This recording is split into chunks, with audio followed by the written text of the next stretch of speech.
Kuna matukio mawili ambayo yanaweza yakamuondosha au yakampa presha zaidi rais wa FIFA Gianni Infantino kwenye kiti chake cha urais.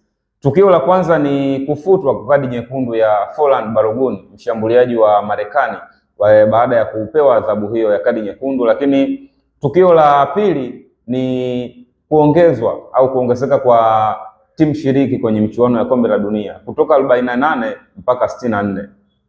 Ni muda wake wa kuondoka kwenye kiti cha urais Gianni Infantino. Ni comment ambayo aliitoa rais wa La Liga Javi Tebas, ambaye alionyesha dhahiri kumkosoa au kukosoa maendeleo au utendaji wa rais Gianni Infantino hususan kwenye michuano ya kombe la dunia.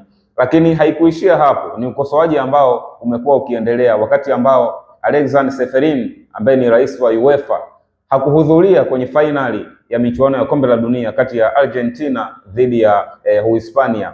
Sababu kubwa ambayo ilimfanya Seferin kutofika kwenye fainali hiyo ni kutokana na kile ambacho kilikuwa kinaendelea, naye akigusia kwamba kulikuwa na baadhi ya matukio ambayo yalikuwa yanaharibu taswira nzima ya mpira wa miguu. Kufutwa kwa kadi nyekundu ya Forlan Balogun, lakini pia baadhi ya matukio ambayo yalikuwa yakiendelea.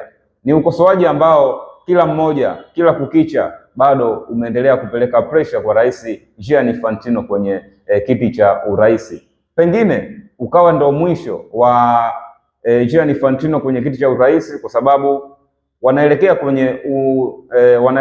kwenye uchaguzi wa kuchagua rais mpya wa shirikisho la FIFA.